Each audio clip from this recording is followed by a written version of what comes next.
பாவம் செய்யாமல் இருங்கள் என்று சொன்னவரே நம்மை ஸ்தோத்தரிக்கிறோம் என்று சொல்லி இந்த புதிய நாட்டினை தொடங்குவோம். 1 Corinthians 15ஆம் அதிகாரம் 33, 34 2 வசனங்களை நாம் வாசித்தால், நீங்கள் பாவம் செய்யாமல் நீதிக்கேற்ற விழித்துக் கொண்டு தெளிந்தவர்களாயிருங்கள்.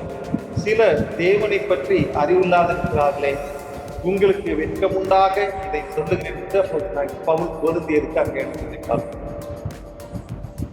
மோசம் போகாதிருங்கள்.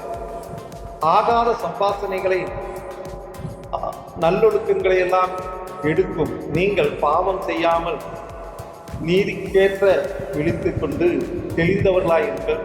சிலர் தேவனை பற்றி அறிவில்லாதிருக்கிறார்களே என்று சொல்லி அங்கே பவுல் கொரிந்தியர் சபைக்கு ஒரு எச்சரிப்பை கூறுகிறார்.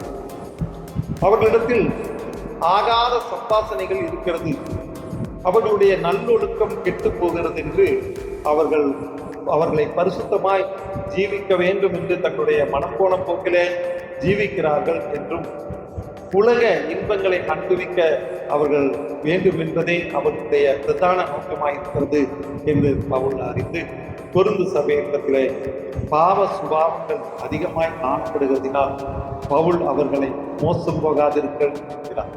பரிசுத்தமாய் வாழ்ந்து காட்டுங்கள் என்று சொல்லி வேண்டும் செய்கிறார். ஆகவே நாம் பாவம் செய்யாமல் இருப்பது கர்த்தர் ஆசீர்வதிப்பாராக. நன்றி குறிப்பிட